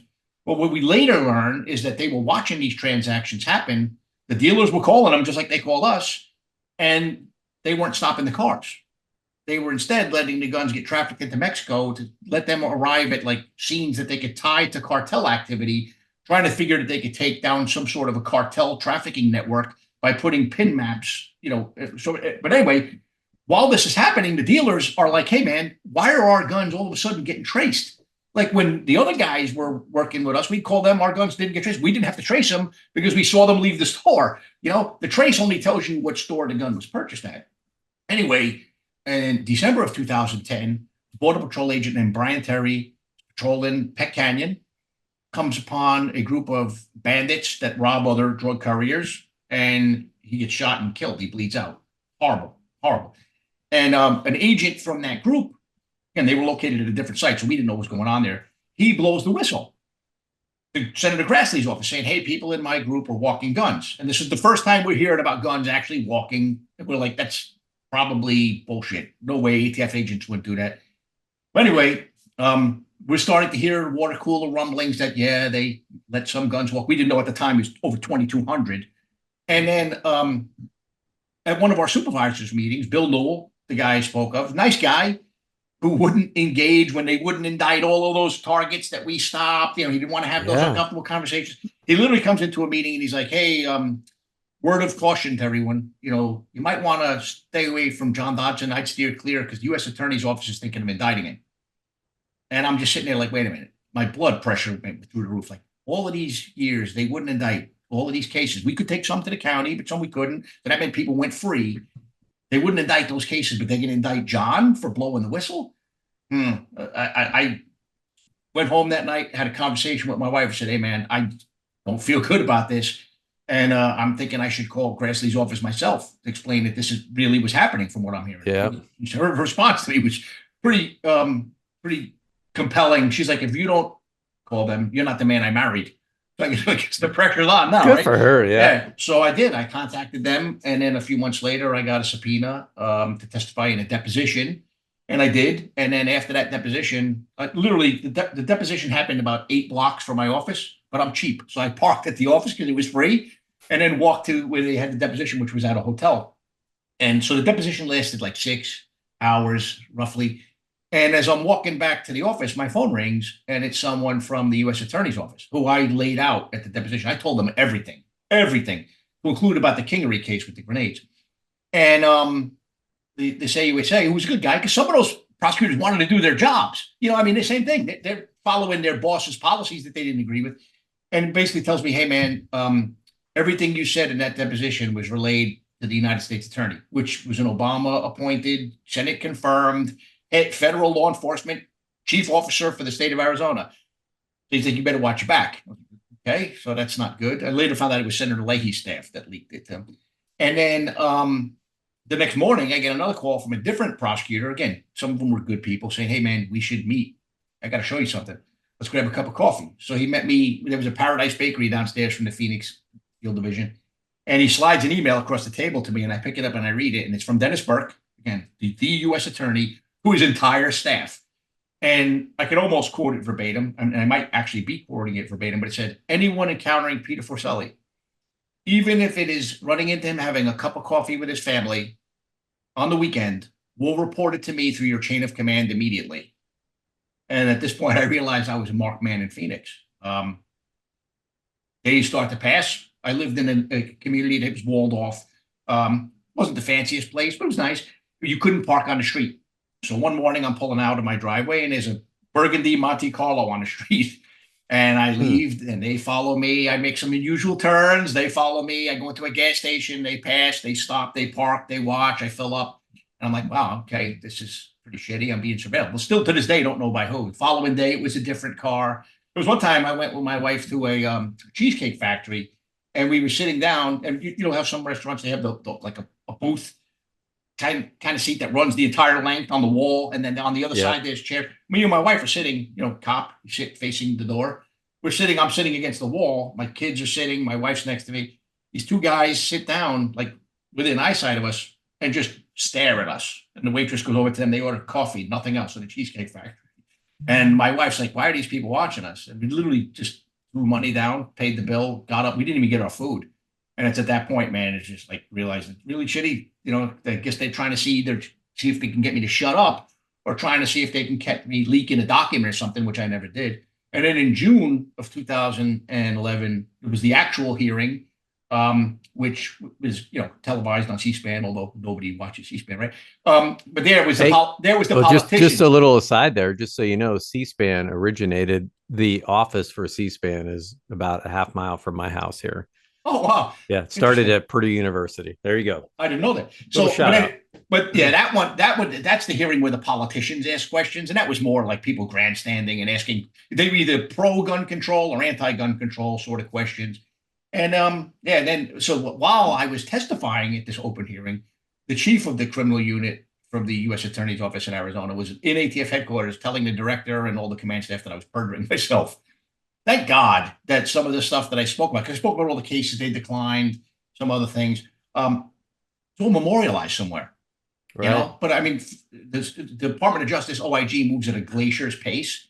So it took 4 years for me to actually clear my name and be able to get back to work. Because during that time, when you're a group supervisor, your job is to lead your group, but also you're the guy who's supposed to have those conversations Bill was supposed to have with the U.S. Attorney's Office. Like my battles with Rachel, that was me advocating for my agents. I wanted my agents to be able to do their job. At this point, now that I'm a marked man, I can't have those conversations with them anymore in good faith. The other thing I was worried about is, hey, if they can't get to me, do they jam up one of my people? So at that point, the decision was made to pull me out of supervising my group, which I love my people. I had 2 U.S. Marshals assigned, great guys. So, I mean, I wound up riding the desk until, I could clear my name, which took, like I said, 4 years. It sucked. Yeah, so much meat on that bone. So you and we'll just go right back to where I was talking about full immunity, qualified immunity. Like, I mean, cops to this day, I mean, I had to fire officers for a Brady Giglio violations. And it's man, like my blood literally was just boiling as I was reading this, because I watched similar things unfold right in front of my own eyes in terms of like where people make excuses. So I'm going to go back all the way to the Hernandez, right? She will not, like, she keeps the reasons, the goalposts keep moving, right? Like, hey, I'm bringing you cases and they keep moving. Like, I'm not going to prosecute because I'm not going to prosecute because. Do you think, what do you think the real reason why? Like, do you think she was just incompetent, lazy, or she knew, like, there's a reason why? Like, I don't know. Like, I don't want to insinuate anything, but like, it's weird, right? I've been thinking about this obviously for a long time. Wrote a book about it, and and I've had people, like, I speak about this. Like, I was down at the Federal Law Enforcement Training Center, FLETC in Glencoe, just a couple of weeks ago, and I speak to police chiefs and executives, and same thing I told you before we started talking. It's like any question is on the table, because I like to think and try to figure out things too. I don't pretend I know everything, even about Operation Fast and Furious. But when they ask me, like, people push me, what do you think the reason was? Do you think they were in the cartel's pockets? Obviously, I don't think that was the case. I think that they were incessantly lazy and incompetent. But here's the thing. And arrogant. And arrogant on top of it. So when you challenge them, how dare you? Right. Yeah, like, now you're like, well, fuck them. We're just gonna we'll stick it to them every chance we get. Like, yes, but we'll show them who's boss. But there was another reason why I felt compelled. Look, I didn't know John Dodson well. I didn't like what I knew of John Dodson. John was a guy who, look, when we went to work, and you worked in a federal office, I didn't care if you wore jeans. Our order said you should have been business casual, but if you showed up in jeans and a golf shirt, you were good. John's the kind of guy who'd show up in cargo shorts and flip-flops. Like, he liked to push the envelope. I didn't like that. Yeah. I wasn't his manager. He was on a different team, but I thought he was kind of a shit stirrer, frankly. But at the same time, I'm not going to let the guy get indicted for saying something happened that should have never happened. I mean, ATF should not be walking gun. But the other thing that was really pushing me was I watched my agents do things the right way all the time. Stop cars, get confessions. I got to build big cases that started as little cases because I had prosecutors that worked with me. I mean, I wouldn't have been successful without them. And look, a lot of the things that I succeeded in was because of suggestions they made or because I learned from their experiences. When I watch my agents fall on their face every time doing the things that I did, right? Fall on their face because of things that were beyond their control. That kind of hurt me because I'm watching like these. I wanted them to love the job as much as I loved my job. And that just wasn't possible with what they were dealing with. Yeah, that'd be incredibly frustrating. And, and again, this is like, there are good federal prosecutors out there, very, very hardworking. And there are some like, whew, but there's nothing worse. Like, when you're boots on the ground, you're trying to do the job. And then you have, lazy, incompetent people in both of those positions, like in supervisory positions, maybe at the federal level, at the federal law enforcement level, and at the U.S. Attorney's Office. And then everyone gets in these finger pointing games, like, oh, well, I can't prosecute because them, or he said no, or she said this, and you get it, and it's just like high school, like trying to like, it was like for I really can appreciate your position, because like people are coming like to you to try to solve the problem, and you don't have the juice to solve it. Like you just can't. And Right. all you can do is bring attention to it. And man, like you get Yeah, some. I was the equivalent of like a sergeant. I was a first line Yeah. supervisor. I mean, I didn't have any juice. I squeezed out whatever juice I could for them, but it didn't have the impact. Look, even blowing the whistle didn't have the impact that I would hope that it would have. That things would change over there. Sad. Yeah, because then that just sent then everybody feels like what's the word I'm looking for, right? Then everybody, their egos are getting challenged, and their reputation is being put on the line, and so then people double down, like they Yeah. double down, and that's where things go really sideways, and that's how you wind up with so many guns crossing the Yeah. border, Well, is because I yeah. do want to mention one thing, because I know your goal is leadership and wellness and everything. And on the leadership front, when we blew the whistle, right, the command staff in the Phoenix Field Division was removed, to include a guy named Jim Needles, who was a rock star who didn't deserve to get removed, and which is another thing that really bothers me to this day. Jim was the actual leader out there that actually led. He was not involved in Fast and Furious at all, but because he was there and signed one op plan that John Dodson gave him, Jim got yanked. But the new guy that came in was a guy named Tom Brandon, former Marine, very polished guy. Never met him before, had no relationship with him. I even had to call a guy that I used to work with named Joseph Towell and say, "Hey, Joe, how do I talk to this guy?" Because he wanted me to brief him on what was happening in my group and more broadly. And Joe was like, "Hey, just talk to him like you talk to you. He's a good guy. Just talk to him like you talk to me." Like, all right. So when I finally did get subpoenaed, I hand Tom the subpoena. And believe me, in ATF, you're perceived as a whistleblower. There's a lot of people who give you the Heisman instantly, right? Tom reached into his pocket and handed me a St. Michael's challenge coin. Very, very religious guy. And he said, "Pete, take this. Maybe it'll give you some strength." He said, "They're going to throw fastballs at you. You better hit them out of the park." And he said, "As long as you're telling the truth, I have your back." Tom kept his word to the day he retired. And look, he couldn't fight for me because he wasn't in Phoenix, didn't know what was going on. But he absolutely gave me the space to fight for myself. And that's leadership. Hell yeah. Yeah, that's so yeah, so the whole, like, it's amazing how like if you don't have, and so I'm going to go back to like because you talked about this in the book, like the guy that was in charge of Bill, who was in charge of the office when you got there, younger, not as much experience, hadn't, like clearly not working the street, like didn't gain like it's like you get into positions, like if you don't know what you don't know, sometimes it doesn't mean you Yes. can't be successful, but you got to lean on the people that do know, and you have to really trust them.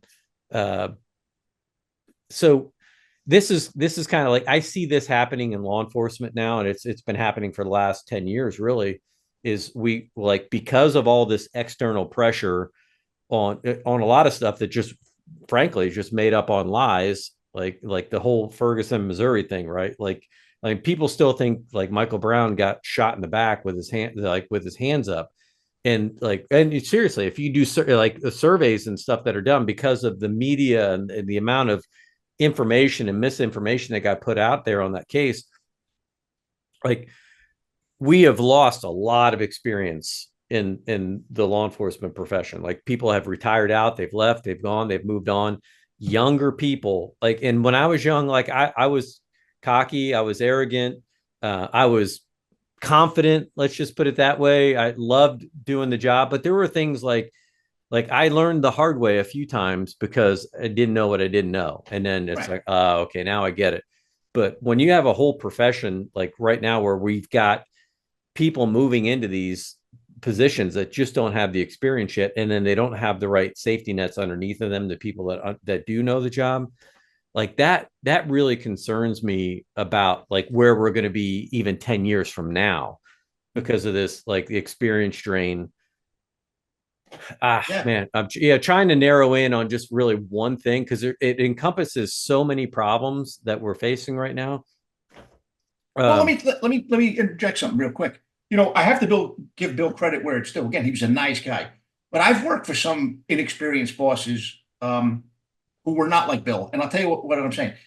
Like there were times we rolled out without operational plans, and you work with the feds. Everything you do is an op plan, an op plan, an op plan. Yeah, and we 14 pages. Yeah, exactly. Where's the local hospital? Where's this?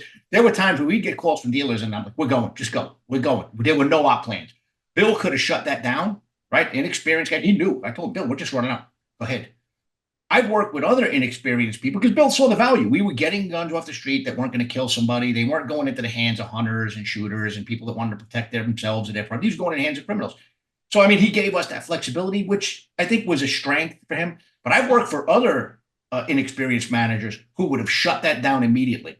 Right? Yeah. Or because I've never done it, so we're not going to do it. Rather than trust the experience they have under them, which Bill did. He trusted the experienced people. That was part of his flaws, though, is that he trusted his other race act, George Gillette, a little too much, and guns went flying down into Mexico like it was, like going out of style.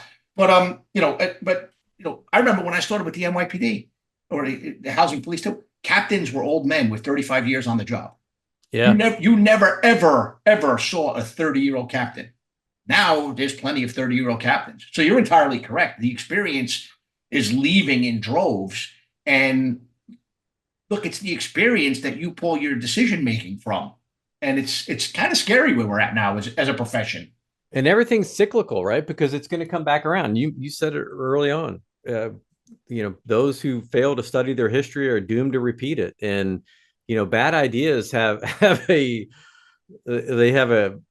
glaring tendency to reappear, in different places. And so you do need checks and balances at all levels. You need to have the candidness, right? So you need to have someone to tell whether he's an agent or a TFO or whatever, like, yeah, that's a dumb fucking idea. We're not going to do that. And this Absolutely. is why. Absolutely. Like, hey, you know what? It sounds like a good idea, but I don't know if you're familiar with Pete Belaber. He's written 3 leadership books, but he's a former special operations officer from the Army. And he had this, I saw him present here at Purdue University once when he was doing his first book was called The Men, the Mission, and Me. And he talked about something very similar where he had leadership in a position that was making decisions without ground truth. Like they weren't out there. They couldn't see what was happening and they were questioning everything. And there was like in the Battle of Takur Ghar, like he explains there was a general at a command post that kept asking questions and was kind of getting in the way of his ability to operate in the field and make decisions for his people. And at one point in there, he says, I'm about ready to get on the air and, get on the radio and tell him, to go F himself. And if he wants to make these effing decisions, then he can get out of the command post and come out to the field where he is so he can see with his own eyes. And so he had this rule where he called it the say it out loud rule. Like he's like, hey, I'm getting ready to do something. I want to say it out loud so I can hear myself say it. And if it sounds like a good idea, I'm going to do it. But if it doesn't sound like a good idea, then maybe I should rethink this and maybe run it past someone else. And so that I come like reading your book, I just kept coming back to that. Like somebody somewhere like needed to say this out loud. Look, you're entirely accurate. The group supervisor could have told the case agent, hey, man, we're not doing this. And I get it, right? We took cases to the state when we could. We couldn't. Sometimes we get prosecution there. They weren't prosecuting anything in Phoenix with the U.S. Attorney's Office, but the guns were getting seized and they weren't going to hurt somebody. When this case took off, the U.S. Attorney's Office, they were co-architects of this strategy. At some point, someone in this chain of command could have said, hey, man, we're not doing this. And I get it. No one's going to go to jail. but at least we won't let this flood of guns go to another country to be used by barbarians who are killing their fellow countrymen. So one person in that chain of command saying no would have saved a lot of careers and a lot of lives. Yeah. Unless that was the design all along. Like, yeah. Well, there is one thing that came out of Fast and Furious, and if this was the reason for Fast and Furious, it's even more appalling than what I already knew. Is in the United States, if you go into a gun store and you buy 2 pistols, you have to fill out a multiple sale form. The dealer does, right? And the ATF gets it faxed to them. It doesn't mean that all of them are followed up on.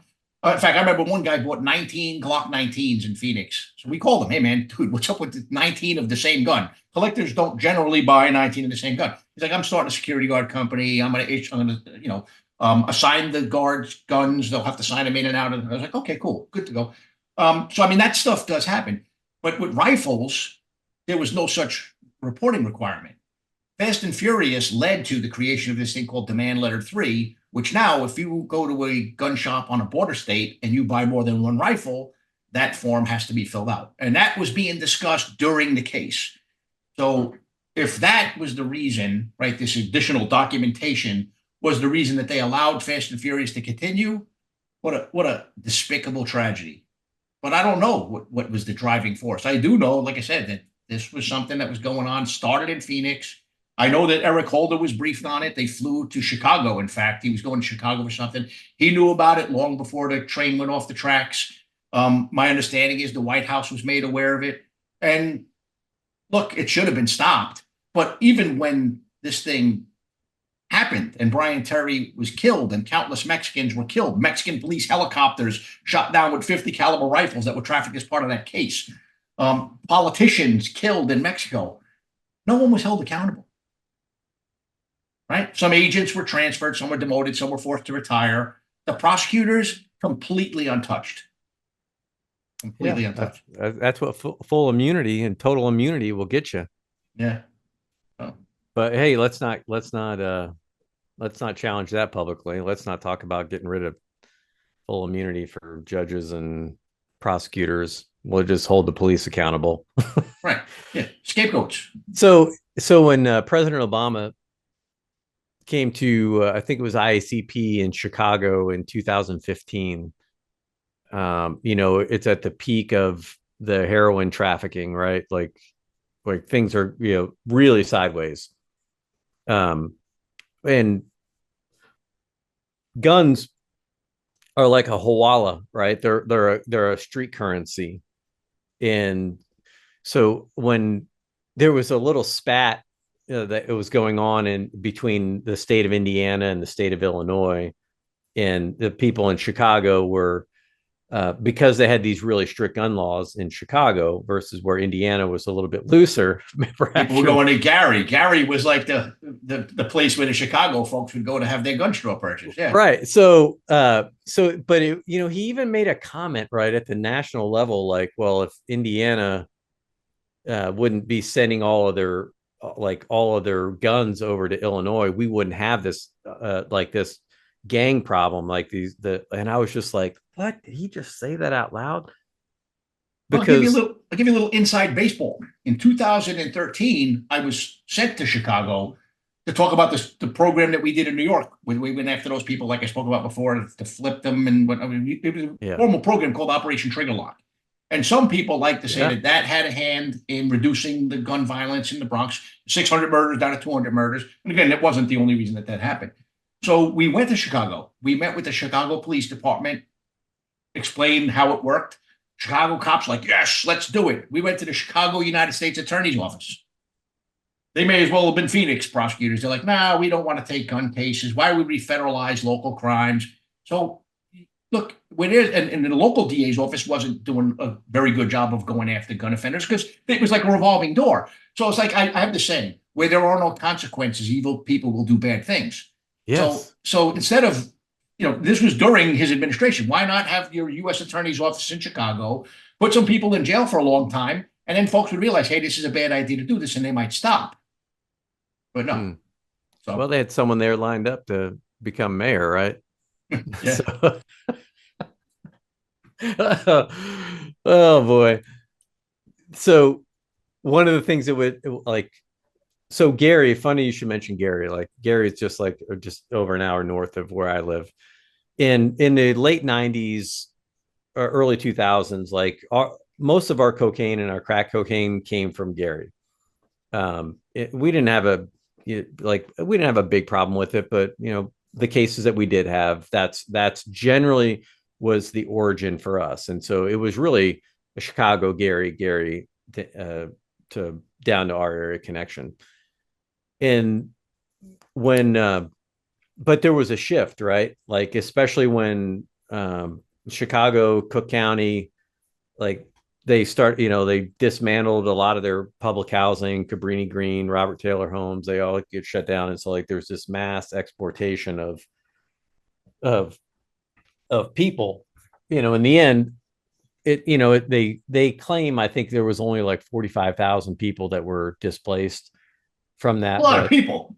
Yeah, well, that is a lot of people, but they were getting pushed off into communities like ours where there was high availability of public housing, low unemployment, quality schools. Like, hey, great place to go live. Here's a 250-mile radius. But anyway, one of the things that we noticed, like, as the heroin problem really, and the opioid issue really just blew up, like, our heroin issue here just got worse and worse and worse. But we started seeing a huge uptick in number of guns stolen, right? So people leave their handguns in unlocked cars, houses that would get burglarized. They were stolen by addicts like that were committing the crimes, and then Gary kind of got bypassed, and eventually the connections, through gang connections primarily, straight up into Chicago. Right. So people they would steal guns and they would go up and trade it for dope. Like, so Yeah. they're trading the dope. And so that I wanted to stand up and scream when he said that in front of this whole, in the hall full of like 10,000 police leaders, like, hey, quit sending your heroin over to Indiana, and Indiana will stop sending their guns back to Chicago. Because that's what was happening. But geez, I digress. I don't want to get too far off on a tangent here, but all right. So I want to take it back, and like, maybe, and we've been going for a while, and I knew this was going to happen. I want to change gears just a tad, because I want to go back to like thinking about you personally, right? Like that's a hard, that to see your people out doing the right thing and constantly getting getting the stiff arm, getting told, like, there's always a new reason not to do something. There's always another reason. And what people don't realize, like, that don't work in policing, like, without prosecution, like man, you want to talk about really, really frustrating. Why, like, for the officer that's out on the street trying to get the job done, I mean, that is demoralizing. And then to have a person like to be that frontline supervisor, right? That mid management person who's trying to get the job done, but like you're stuck in no man's land. Like you can't, like where do you go? And then that personally, like when you're someone that's a doer, you internalize that. And so now that's a stress that's just hanging over your head that just doesn't go away. And so, you mentioned in your book too, you talked about like, you were, I think you were feeling the pressure, but you mentioned in there, like, you were at the mall. A little bit about what you describe in the book. Well, it actually started in New Jersey, which is one of the reasons why I said I think I need to New York. There was one day I was driving home, and I lived in New Jersey, so about 40 minutes from my office. I get to a point where I'm about 22 miles from my house, and there was a hospital near my house, and I start getting really bad chest pains. Right, so I said, okay, I'm having a heart attack. What do cops do when they're having a heart attack? Normal people stop and call 911. I was near a toll plaza. They might stop and tell the toll guy, hey, I think I'm having a heart attack. What do cops do? I drove myself to the hospital like an idiot, right? So I get to the hospital, and they right away, if it's a heart attack, they take you in right away. So they put the EKG things on me. They draw blood. little while later, a nurse comes in, doctor comes in. They're like, hey, man, your enzymes, they don't show any indication of a heart attack. I didn't know there was an enzyme, but there is apparently. And then your EKG looks strong. So they go over a bunch of things. And then they say, because I did tell them I was a 9/11 survivor because they specifically asked, do you think you might have PTSD? I was not very nice to them. And I'm not like the kind of person who's going to be a complete, dick. But I was like, no, that's not possible. I kind of blew them off. So the nurse was kind enough, gave me a shot of Demerol. Someone came and picked me up, drove me home. My furniture was never as comfortable as it was that night, I'll tell you. But the same thing happened in Phoenix. I started to have manifestations of, I guess, the stress.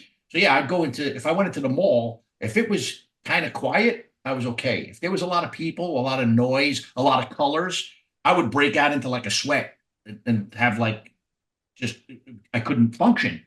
So that happened a couple of times. And there was one time I was in a Starbucks with Tommy Mangan, who's one of my closest friends. I love the guy. And Tommy looked at me and I'm rubbing my chest and I said, same thing, the chest pains. And, so Tommy's like, I'm calling 911. I'm like, no, don't. So he does. He calls 911. Firemen show up, throw 2 nitroglycerin tablets down my throat, take me to the hospital. Spent a couple of days in the hospital, did a bunch of tests. Doctor asked me the same question. Do you think you might have PTSD? Oh, I didn't acknowledge I had PTSD till after I had lung cancer from responding to September 11th, caught up to me in 2018, 17, right after my birthday. I was only 52. I'm like, oh shit, okay, and this is it. I figured I'm checking out. Lung cancer you usually don't recover from. But I remember when they took out my right lung, I came out of surgery, right? And I remember just being in the bed. I had this warm, like air blanket on me to keep my heat in me. I had tubes in places that I don't like to remember, to include a chest tube, which really sucked. And I remember looking at my wife and my daughter was sobbing because my daughter never saw me in a position where I was like, so just defenseless and, vulnerable. And it's weird. Like I was sitting there and I'm thinking to myself, like, I love my wife and my kids. I always did. I never didn't love them. But I was always so caught up in the job that I'd come home from work, man, and I would just turn on the TV and just sit there and watch TV. But the reality was I wasn't even watching TV, man. I was in my own head, right? And then I think back, like even more. I'm thinking like all the vacations we went on where the phone would ring, right? And I would pick up the phone. I'd be on the beach like an idiot walking along the shoreline talking about stuff that was work related, right? Or I could have delegated to a subordinate, right? Or I didn't have to be, or like some exciting chase. I needed to hear about it. Or even times where I didn't put in for leave because I didn't want to miss that chase or that search warrant. So I wasn't going on the vacations or going to my son's ball games. This went on for years. And I'm just laying there saying, what an asshole. Right. And then I'm like, I needed to make more time for my family. A little late in the game, man, because I'm like 30 years into my profession at this point. And then I realized, wait a minute, you know what? I came into this profession whole and I'm going to try to leave as whole as I can, granted down along. And that's when I finally decided, hey, let me talk to somebody about the stuff going on in my head. Like, why was I always just thinking about things? Like, why can't I get out of my own head? Why did I feel so guilty after 9/11? The survivor's guilt that lasted a while. And it was at that point where actually kind of felt liberated. And it was weird because I know for some people it's medication, it's a complex situation. For me, it was meditation. I met a guy who was a former doctor, left medicine, and now practices meditation down in Florida. Guy's got a YouTube channel. His name's Anthony Profeta. Life changing. So he's into crazy meditation, does sound bath meditation, travels the world, but he uses what he learned in medicine and tries to help facilitate how you can go into mental wellness through combining those two things, and worked wonders for me. In fact, there was a period when I didn't know at that point, if the cancer had metastasized, like am I gonna have to go for chemo, radiation? I was in like a really stressful place. So I remember going to the oncologist and he basically told me, he goes, hey, cancer might not kill you. Your blood pressure is going to kill you. Because I was so worried about everything. Everything was bottled up inside. And it was the meditation actually that got my blood pressure down to normal, where I didn't even have to go on medication for the blood pressure or for some of the stuff that was going on in my head, which was great. And then luckily I found out that the cancer hadn't spread. It took a couple of months, going to various specialists. I had a very strange kind of cancer called an atypical carcinoid neuroendocrine tumor in the lung. And since then, man, I've just been trying to make up for that lost time with my family and also just take care of myself physically. In fact, the one thing that's recent change, I don't know if worth talking about was, as a result, when I was 50, I was able to bench press 315 pounds for reps, and I was able to do 100 consecutive push-ups. When I lost a lung, it was weird. Like, I couldn't walk up a flight of stairs without having to sit down and catch my breath before getting on the phone or talking to somebody. So I'd get to the office, climb up a flight of stairs, and literally lock myself in my office and just sit there till the sweat stopped, until my heart stopped beating at a point where I just couldn't talk.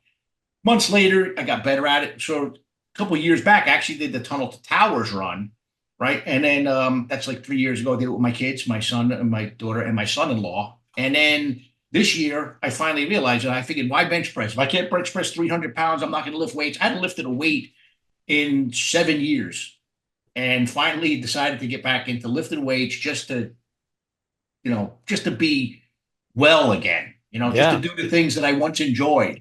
So, I mean, it's a journey. I'm not fully finished with the journey, but it's a journey, Well, I love it. And so lean muscle mass and muscle mass is one of the biggest glucose things that you can have. So to help regulate your insulin levels, lifting weights is good. So when you had your lung, you said your right lung removed, did they, so no replacement, so now there's no such thing as a fake lung. So but it sucked because in the beginning, I thought they were doing lung replacements. They could do transplants, but they knew, I didn't know this. You can live with one lung. John Wayne, the Duke, had one lung for 40 years. So me and the Duke have something in common now. That's the only thing we have in common. But no, it's weird. It took a while to get used to functioning on one lung, and it's definitely not the same. Like, I'm not going to be running marathons or anything, but your body adapts. All right, a ton of stuff I want to ask about there, because I don't know if I lean back here, maybe you can see it. So right behind me, and I've showed a lot of people this is my meditation chair that's in my office, right there underneath that white picture, so you can just see the top of it. I had kind of obviously I didn't have anything near as traumatic as you experienced, but just like cumulative stress. And like I've always been a fitness guy and a nutrition guy. I've been teaching wellness classes for police officers, and like did it for our agency. Like the first one was even like in the late 90s. And so when I had I have three boys, and my middle son, when he was a junior in high school, he was going out to the Naval Academy for summer seminar, because he was thinking about well, maybe I want to go one of the academies. And I'm originally I was born in Philadelphia, lived right outside of Philadelphia, and I still have a lot of family out on the East Coast. So I was like, okay, well, I'll go out there. I'll drive him out. I'll drop him off. My wife will be here with our older son, and I'll take my younger son, who was at the time, I think he was 10 or 11 at the time. And I'll just spend a week out on the East Coast. So we're in the car ride on the way out there, and we're about halfway, and I'm having these really weird pains in my chest. And I was just like, man, this is unusual for me.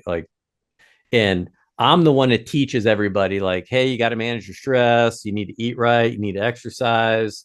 Heart attacks are the number one killer of cops. It's not even close. And suicide is number two. So I've been doing all this wellness work for years at our police department. And so I'm thinking, like, am I the one, right? I'll be the one, like, hey, see, that's why you don't work out. That's why you don't do that shit, because you're going to just die sometime anyway, right? And that's how cops think, right? See, Flannelly, he worked out all the time, would never eat donuts, but he had a heart attack also. So I'm just going to live. And anyway, so I'm out there now for drop my son off, get him settled, and that first night, and now I'm there with my my son that's 10, and I it happens again. I was like it was getting to a point where I was having a hard time breathing, because it was really tough, and I was like, holy shit, I'm sitting there having this argument, am I having a heart, I can't be having a heart attack. I competed at the World Police and Fire Games in CrossFit. I'm an athlete. I'm not having a heart attack. And So a couple days go by and it happens a couple more times. And so I'm at my cousin's house. I haven't seen it. He's got a place right on Chesapeake Bay, and we're going to go fishing in the morning. And like 4:30 in the morning, I wake up, and at the time I was wearing a Fitbit. I'm sweating, and my heart rate is like at 150 from in sleep. Like, and my resting heart rate is normally in the low 40s, and it was like I sat up, I started to do some breathing, tried to do some box breathing and stuff just to bring it down, and it won't come down. And so I had to go wake up my cousin, and I scare the hell out of him. I'm like, hey, I think I need to go to the ER. And I tell him what's going on. So my son was sleeping.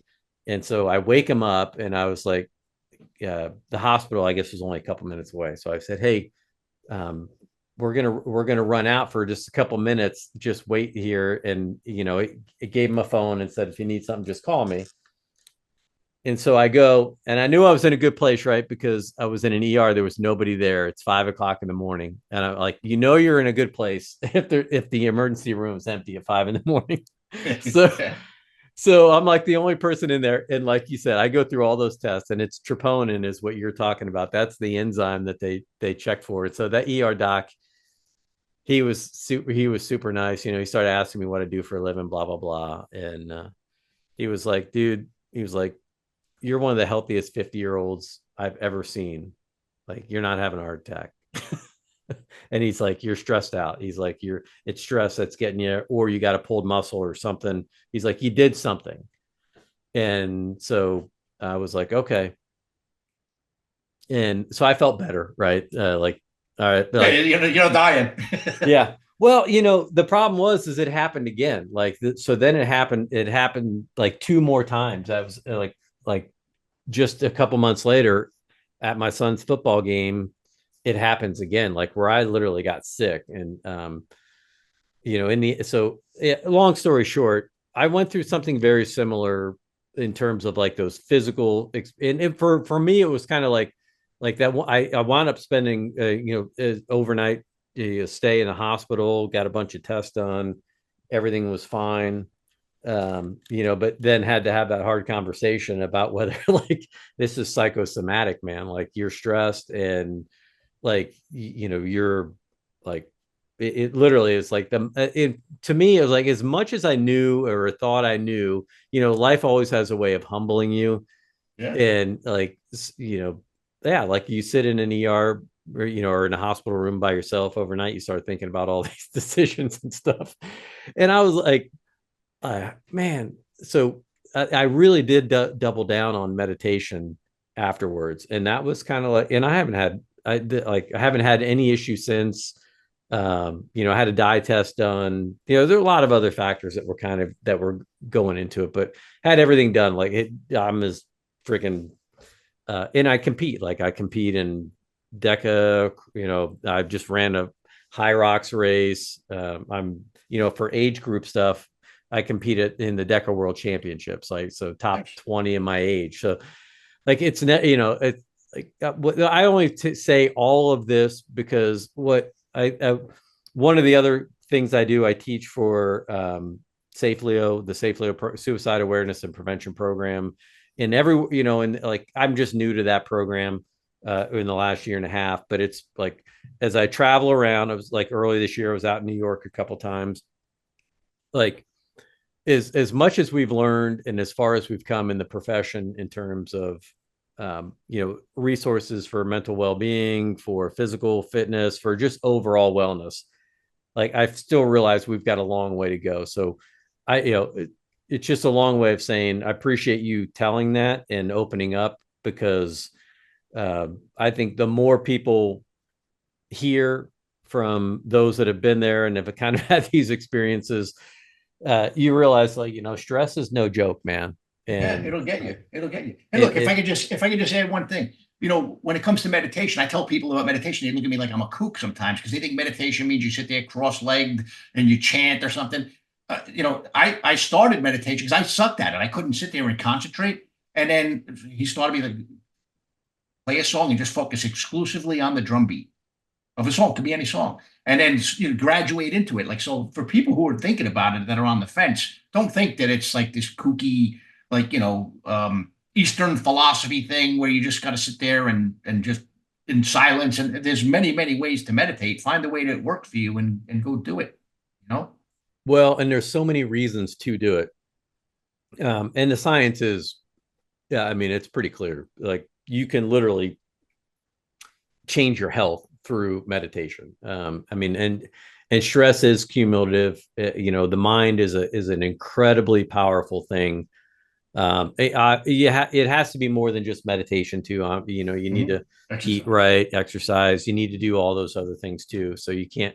It's like it's one more tool in the tool belt in terms of for a self-care perspective, and managing yourself. And like I changed a couple of things, and I worked with a coach too. And the coach, he just super guy. He actually is from New York City. And the reason, so I went through this program where I had to work with a coach. And I've talked about this a few times on the podcast. And I'm like, why do I I loved all the information, but the part of the program, I don't want to work with a coach. And in the end, I had 11 different coaches to choose from. He's a PhD level, psychologist.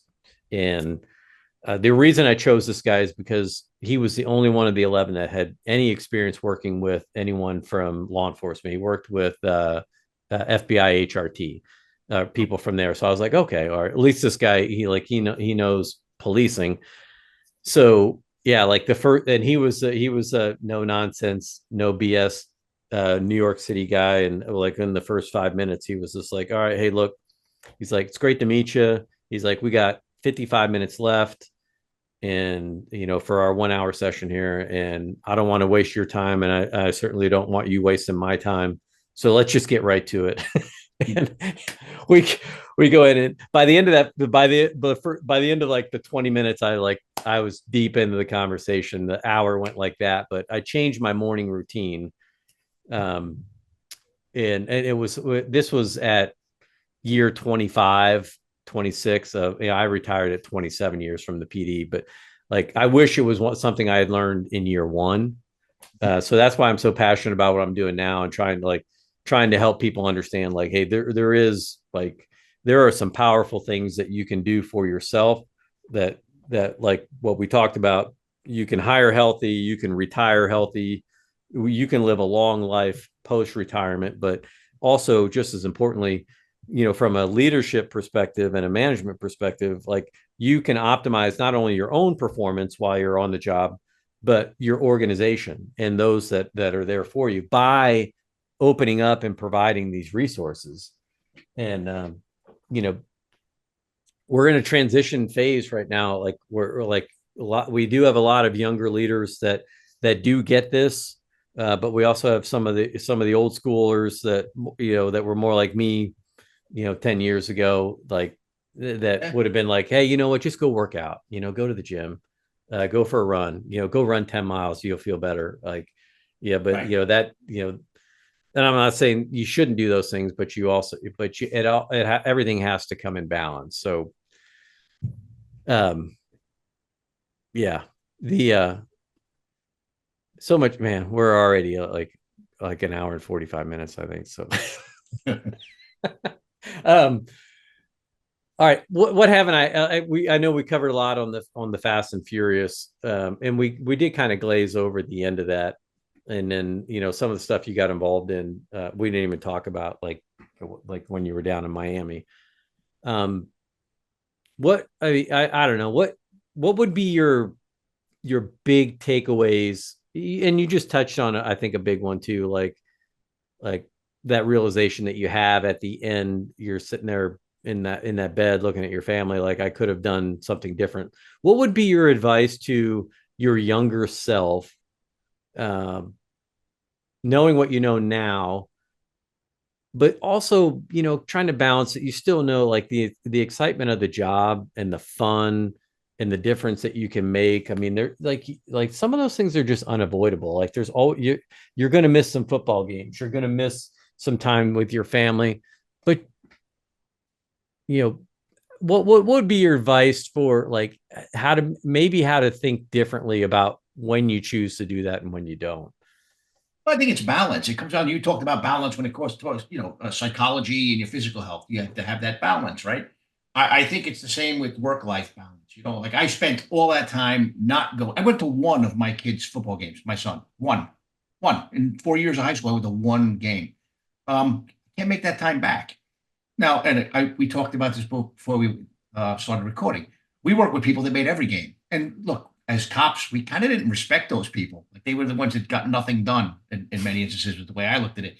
But the reality is, in some ways, they were the smart ones because they have that thing. Look, once you retire, man, somebody redecorates your office, but you're forgotten except for the people who were your close friends who you went out and maybe had a couple beers with here and there. So I think clinging on to the job at the cost of your family is not the right way to go. So I just think it's finding that balance. I was not good at that. Again, it shouldn't be that you make every game and that, other people have to do the dirty work either. So Right. It would just be spend time with family. The other thing is, look, we just talked about it a lot. You can't take care of your family and you can't take care of your people. You don't take care of yourself. And I think that's something that, that we can do better. And look, I'll give credit where it's due. We, as a profession, weren't the first ones to take the big step. It was the military that really started looking at PTSD and kind of taking the stigma away. And I know that in the last Trump administration, for example, he got rid of you can no longer revoke somebody's security clearance for PTSD. That was the thing. People were worried, like, hey, if I come out and say that I have PTSD, they're going to take my security clearance. I can't work. That went away. So I think the profession has followed the military. So I'm glad the military took that first step. I just hope that now that we are taking these steps, that we run this thing all the way down to the ground and realize how important it is. Because I think future generations maybe can do better than we did, And look, there's the other thing too. You mentioned recruiting, retention. We lose people all the time now because some people, this profession grinds you down. So maybe when you integrate the wellness into it, we might keep people around a little bit longer, It's tough. But I loved every minute of my 35-year career. Even the 4 years of getting my teeth kicked in hindsight was worth it because I learned from it,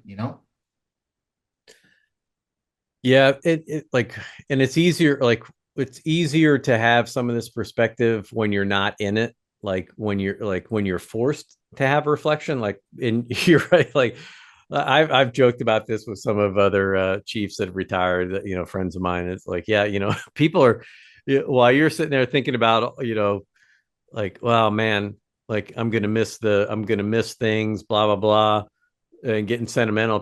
There's someone sitting in your office right now thinking about what color it's going to be. Mm-hmm. Who's going to get your car, like, hey, did he have any good equipment that he didn't take with him? And like, so you just have to accept, like, that's just it. That like life moves on. Like no organization, like the department was there before you got there, it'll be there after you're gone. And that's how it's supposed to be. Exactly. Yeah, absolutely. It is supposed to be like that. And I think when the problems that we get ourselves into sometimes is when we think like that, like this just won't, it won't happen if I'm not there to get it done. And so, that's a whole nother episode right there. So how do we, just briefly, I'm glad you brought that up. When I was in the hospital with my lung, like having just been removed, that's when Hurricane Maria struck. And it hit our field division. I had people in Puerto Rico. When I was in charge of the Miami field division, I covered Puerto Rico and the Virgin Islands. I had agents whose houses were destroyed. They had no water. So I had to delegate to my assistant special agent in charge, a guy named Ari Shapira. Everything happened flawlessly, So, I mean, there's always that thing, like you just pointed out, I need to be there to get it done. But sometimes it's actually better to trust your people and delegate and give them some of the leadership opportunities that we hold on to. Sometimes think we need to own this. Well, sometimes it's a great developmental exercise to let your folks do the things and see how they'll handle it. And he handled it, like I said, perfectly. Wouldn't have changed a thing he did. Yeah. Yeah. And give people an opportunity to fail, but hopefully to fail forward. Right. Yeah. Fail falling on your nose, not on your ass. Because generally, if you're failing on your ass, it's because you're retreating, and That's you maybe, I don't know, maybe that's just too broad of a generalization, but that's such a great point, a great lesson. What so what does a typical day look like for you now? Like obviously you're still involved, you're actively teaching, you wrote a book which everyone The Deadly Path, everyone needs to buy. um I love that. uh Bad lawyers. Yeah. uh that Well, subtitle, did you come up with the subtitle, by the way? I did. I Yeah. love it. But no, like now I do some advocacy. I speak at the 9/11 Memorial and Museum about 9/11. There's a fire truck that's on display. If you ever go there, it's on I've been there's there. Yeah, it's there's been two. there. There's one that's in the room where all the 911 calls and the radio transmissions are. Then there's another crushed ladder truck that's out in the open hallway. That ladder truck is the truck that I jumped under when the South Tower fell to Oh try to my escape getting gosh. killed. So that's why they invited me to speak there. So I've been there several times.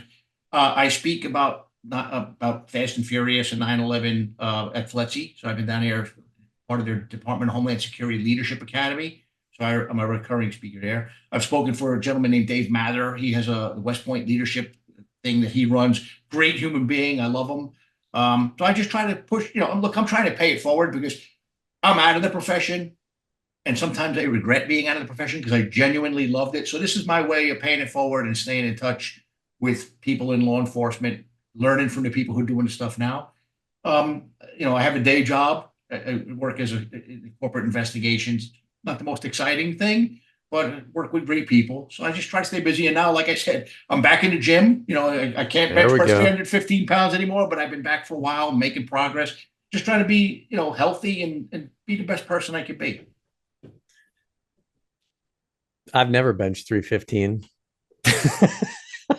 Yeah, but full disclosure, when I was benching 315, I probably couldn't run a half mile, and that's not healthy. So yeah. So I had a goal younger, and when I stumbled into nutrition for performance, like through the zone diet, and eventually what led me to CrossFit and other stuff. Um, I at one point I weighed when I started on this plan, I weighed 175 pounds, and within 4 months I was down to about 155. Um, and it was just so, but my bench press went from right around 245 to 295, my 1 rep max. And I took a minute off my mile splits. I used to do once a week. I would do a timed 5 mile run. And the only thing I did differently was change the way that I was eating. So my training, I was at the time I was working night shift. So I used to run, get off in the morning. I would go run. We had this trail along a riverfront that I would run, sometimes 5, 7 long days. I would do 10, maybe, a little bit longer. Um, and then I did that like usually 5 days a week. I would go home, go to bed, wake up at like 6, maybe 5, go to the gym, work out. It was, Monday, Wednesday, Friday was chest and tries, Tuesday, Thursday, back and buys. Uh-huh. Wednesday would be leg day. like, um, and that was kind of like my routine, but I wasn't married. I didn't have kids. Like I was like, that was the time like, man, I can't believe they're paying me to do this job. Like I Yeah. was just having a lot of fun at work. But when I discovered like this zone nutrition plan and my perform, like I literally, like, it just changed me. Like I became like the guy who found Jesus. Like I was running around, you gotta read this book, you gotta read this book. um but my goal was to be, I had one goal, I had a lot of goals, but one of them was I wanted to do 2 times uh bench press, it was like body weight bench press. So because that's like a great bench press if you can bench press twice your body weight. And so I was like, man, I got to 295.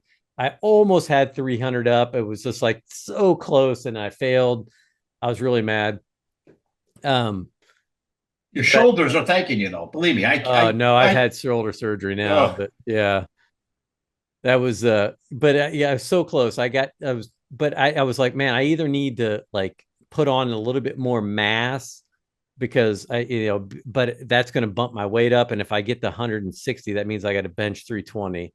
If I get to 150 and add 5 more, but I never quite got there. Now, so I wanted to get a 3-time body weight deadlift and a 2-time body weight bench press. So doing something, bro. But look, when I was benching 315, I was 225. So I wasn't like I was anywhere near twice my body weight. So, you know. All right. So so you're in the gym now. Uh, what's your nutrition look like, if you don't mind me asking? I was not the best when it came to diet when I was younger. Now I try to eat a lot of protein. I try to avoid not all carbs, but I minimize carbs. Trying to get 1 gram of protein per pound of body weight. Um, less meals. I still occasionally indulge in beer and buffalo wings and burgers. Because I like to have fun. That's why I meet friends. So I'll never have a 6-pack unless it's one I'm carrying that's wrapped in plastic. And I'm fine with that. It's just, because look, I love the fitness part. I'm glad I'm doing it again. My wife is happy I'm doing it again. She was the one that really was pushing me. And it's just, I still enjoy those social interactions with friends. And most of my friends are my age or older. And very few of them, unfortunately, are in the gym. They're good people. Yeah. And so it's just like, I really like Peter Attia's philosophy. He's got this, he's a doctor. He's got a podcast called The Drive, but he's also he was a cardiac surgeon who later became now he does he's a longevity doctor, but kind of like a doctor to the stars type of guy. But he's got a philosophy of, people could train to be they should live like they're training to be a centenarian decathlete. So like that you're going to live to be 100, but be a functional 100. And, so that's my next goal. I do want to make it to 100. I hope you do, bro. I don't know. I feel like I'm 100 already sometimes. Yeah. Yeah, absolutely. Like I'm struggling with some back stuff right now. I've been relatively healthy. I've been fortunate. Outside of some, just like benign skin cancer stuff and a shoulder surgery, I've been pretty healthy. So I think I can get there. But one of the things I'm involved in right now, I'm running a pilot project in Indiana. We're calling it insulin resistance and the first responder, and we use lab tests. I've presented this to IACP Wellness and the National FOP Symposium on for wellness. We call the program the blood doesn't lie, and we look at 7 lines of data. What we're encouraging police leaders and to get themselves tested and then bring it to their officers. Look for insulin resistance through what we call the LPIR score, and what we're finding is 70 to 80% of police officers are insulin resistant and they don't know it. And a big part of that is it's not just because of poor nutrition. It's shift work, it's odd hours, it's cumulative stress, right? Which impacts our cortisol levels. And if we can do this, 70 to 80% of these officers that we're testing are insulin resistant. We introduce them to low carb nutrition plan, exercise, appropriate follow-up care, and it's really a self-care program. Like for some people, they might need, we definitely will advise them to go directly to their primary cares and give them the information to go with it. But what we're finding is like when we give people this solid information, the blood doesn't lie, the data is right there for you. Become your own detective, invest in taking care of yourself, solve the crime that you might be committing against yourself just through a lack of knowledge and a lack of understanding. Put on that investigator's mindset and be your own best advocate. Lead yourself first. We're seeing some tremendous results. So I'm going to be looking forward. Like that's just a little teaser here in the next couple months. I've got an episode coming up that's going to air. That has one of the participants in the program, police chief in Indiana, is a retired state trooper, and and now he's running a local agency now. Lost 50 pounds. Dropped his LPIR score over 60 points, and was able to do it in just a few months. So it's not something that it's never too late to make the decision to take care of yourself. So start meditating, get your labs done, and go buy a copy of The Deadly Path and read it. Yeah, it's such a good book. And the reason I asked you earlier if you write fiction, because I think you